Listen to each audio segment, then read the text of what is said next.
Hello, and welcome to the screencast for completing the Title I Part D year-end collection. Please note that this data collection opens August 1st and closes August 31st, 2025. Let's begin by talking about the purpose and use of the year-end data collection. State-operated programs such as the Department of Juvenile Justice and the Department of Public Safety receiving Title I Part D Subpart 1 funding, and also PSUs receiving Title I Part D Subpart 2 funding are required to complete this data collection.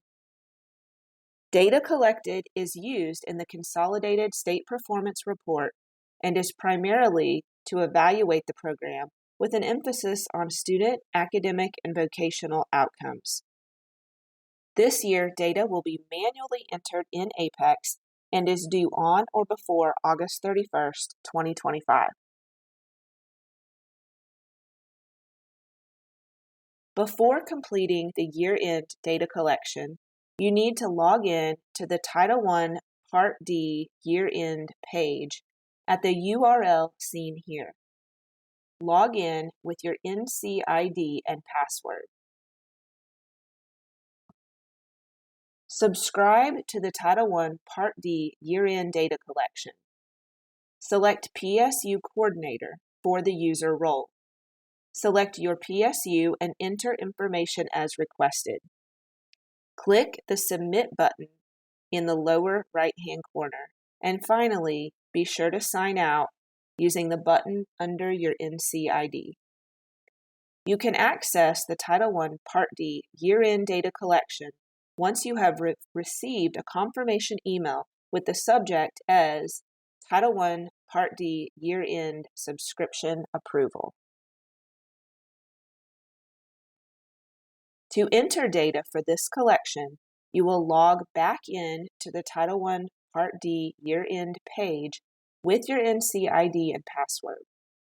In the upper left-hand corner, under the acronym T1PDYE, select Data.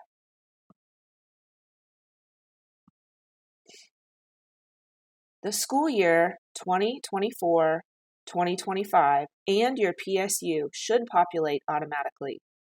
Select Add Program Type to begin data entry. Using the drop-down menu, select the program type for which you are reporting data. If you are unsure which program type best matches the facility for which you are reporting data, use the definitions provided on the next slide. If you are reporting data on more than one program type, you will repeat this process later to select additional programs. For now, just select one.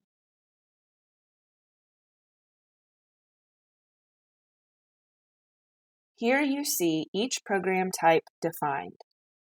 Find the definition that most closely matches the program for which you are reporting data.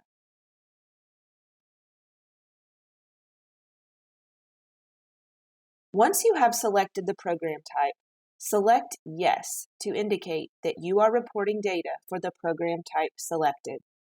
Then enter the facility count. This is the number of individual facilities that fall under the program type you selected.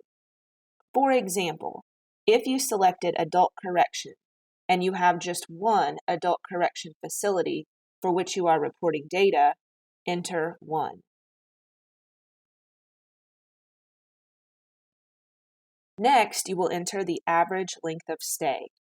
This is the average number of days per student enrollment for each facility or program during the reporting year, which runs July 1st through June 30th. Please note that the average length of stay cannot exceed 365, as the reporting year is 365 days in all. Also, note that multiple visits by the same students can be included. Calculate the average length of stay by taking the length of time within the reporting year that each child entering the facility stays, divided by the total number of children passing through the facility in the reporting year.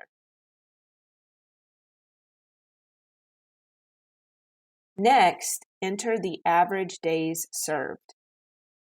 The average number of days served is the number of days that each student is in attendance and receiving services supported by the Title I Part D in the reporting year.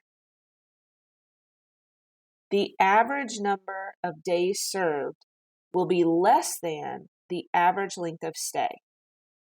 This is because Title I Part D services are not offered every day. For example, it is unlikely that services are offered on the weekends and holidays. Also, the average number of days served will be less than the average length of stay because students are often absent due to illness, court dates, etc. Other examples would be when students do not receive Title I Part D on the weekends or holidays, when students receive tutoring 3 times per week rather than every day, when the program or facility is open year-round. However, Title I Part D services do not occur during the summer months, or when students reside in the facility but miss receiving services on certain days due to illness, court dates, etc. These are just some examples as to why the average number of days served will be less than the average length of stay. Calculate the average number of days served by taking the number of days within the reporting year that each child receives services divided by the total number of children passing through the facility in the reporting year.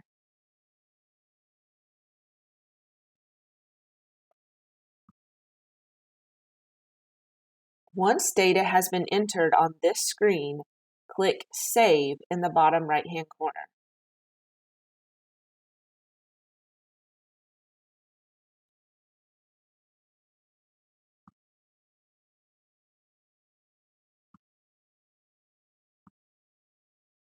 If you are reporting data for a second program type, click Add Program Type for a second time.